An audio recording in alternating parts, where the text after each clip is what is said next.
Hi, I'm Father Jim Martin. I am editor-at-large at America Media, and we are very happy to be interviewing today a very special person, Sir Gilbert Levine, the Pope's Maestro, well known for his very close relationship with St. John Paul II. He's going to spend some time with us today to talk about his life and his current project. So welcome, Sir Gilbert. Thank you. It's a pleasure to be back in America. What was he like as an individual, St. John Paul II?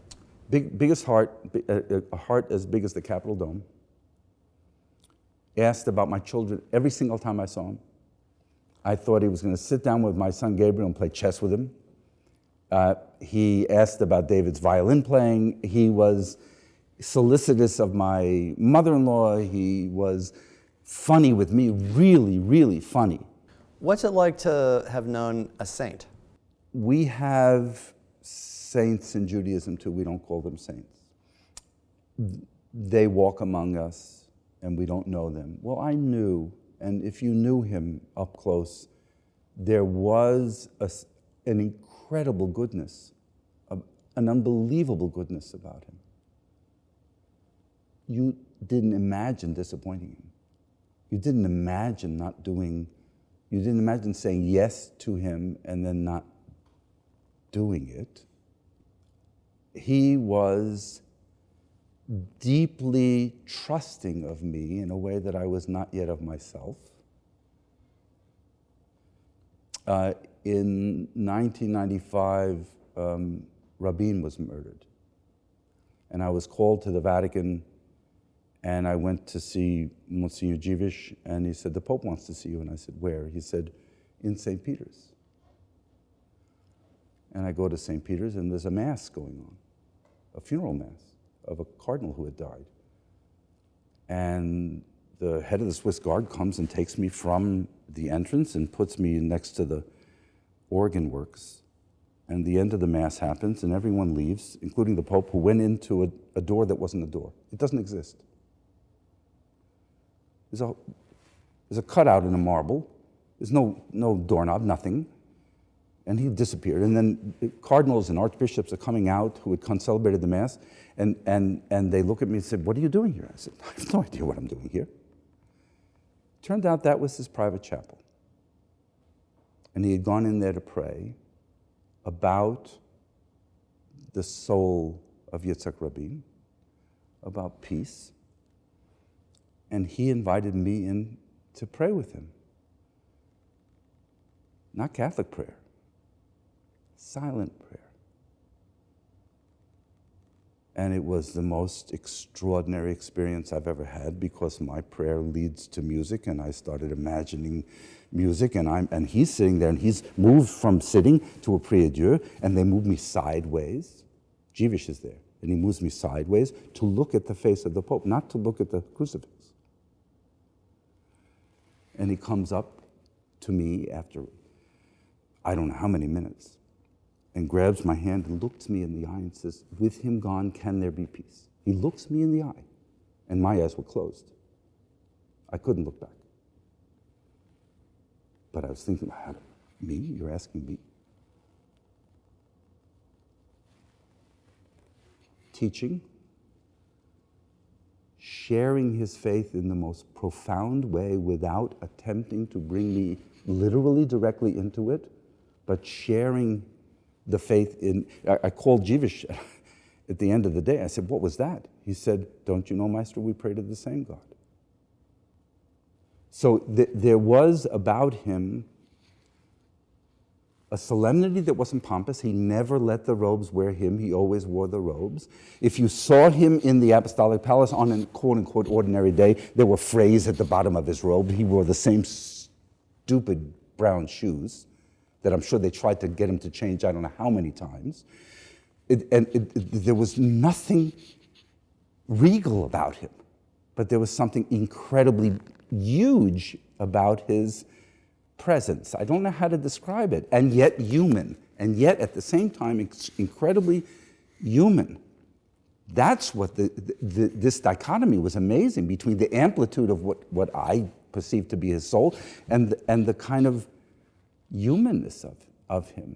And he shared that, both sides of it, with me in a way that I just found infinitely challenging and infinitely, because he was asking me to grow the whole time, to be able to sort of keep up with him in a certain way. Well, and that was my next question, that he's open to you, but you're open to him too. What enabled you, would you say, to go from someone who, by your own admission, didn't know priest, to someone who, in point of fact, and I have a lot of Jewish friends who would find this difficult, was praying in front of a crucifix next to the Pope. What enabled you to be so open yourself? His solicitude.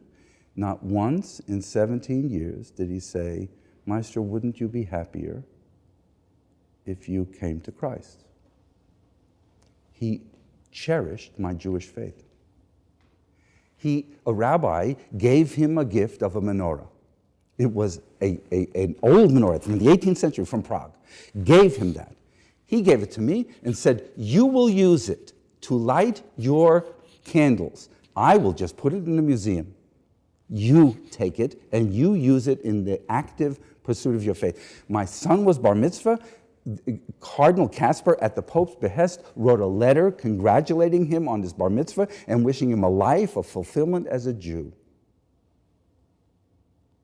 You can't, how can you not be drawn to someone who respects you and who you are so completely?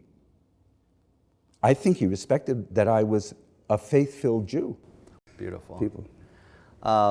Thank you for that. Let's shift a little bit to your current project, a celebration of peace through music. Can you describe how it came to be and what your goals are for the project? So, for maybe 3 years before the actual canonization, just after the beatification, Cardinal Dziwisz came to me and said, don't you think there should be a concert to celebrate if the Holy Father is elevated to the altar, as he said. And he and I talked about it for the longest time, about where it should take place and what it should be. John Paul loved America. One of his first trips as Pope was in 1979 to America, to Chicago, where he uttered the words, e pluribus unum, out of many one. He understood us and he loved us.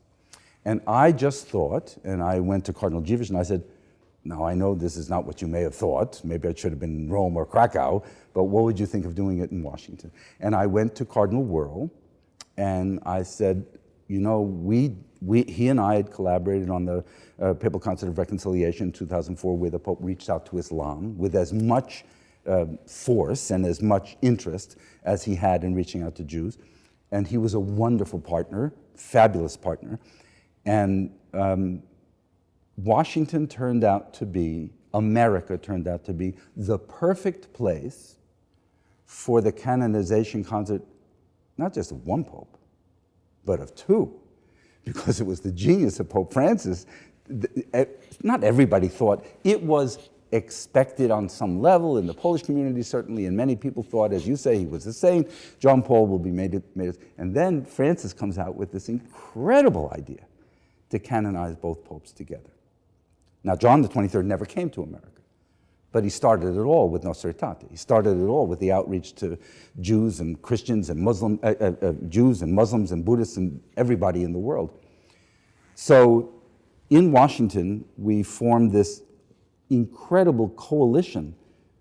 The Archdiocese of Washington, Cardinal Wuerl, Georgetown University, fabulous university, you may know it's Jesuit, the ambassadors of Poland, Argentina, Italy for John the 23rd, and the Holy See, and public television, with whom I've done concerts for 27 years.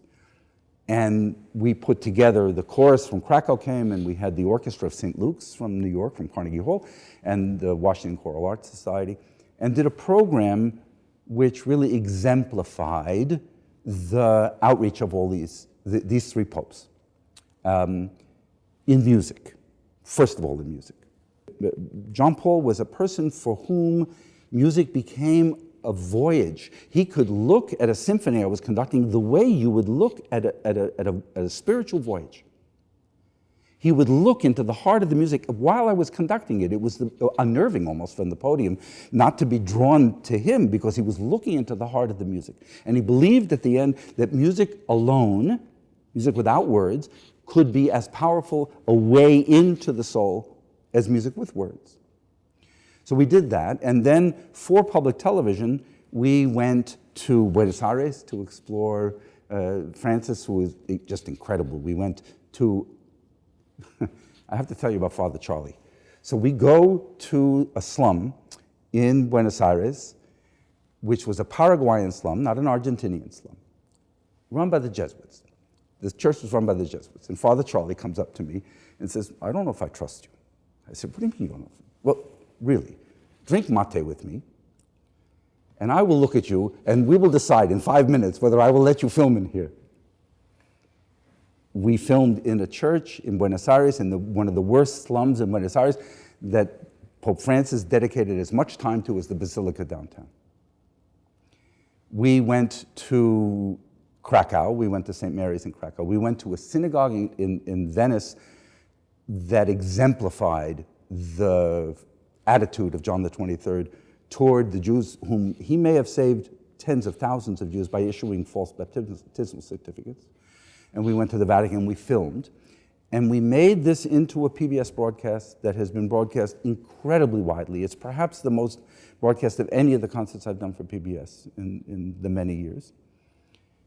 And now we are about the process of maybe repaying John Paul by making it into a teaching moment, by finding a way to tell the story of these three popes and their outreach to people of all faiths, to grade school kids, to Cristo Rey high school kids, to high school kids of Jewish high schools, to kids at Georgetown and universities, because there's a lesson to be learned about music and spirit. And how will this happen? Is it mostly through seminars or concerts or people watching DVDs, or do you see a kind of a mix of those things? People will hopefully read, if not the whole book, my book, they will read selected stories from the book that tell the story, some of the stories that I've told you, because they really are exemplary of the attitudes and the imagination of John Paul. They will listen to the music and understand the music in its context, and they will watch the DVD and understand these three popes, at least through the way in which they reached out to people of all faiths. And it will not be so much I could imagine it could become a curriculum, but at the moment, it's just a way of telling the story.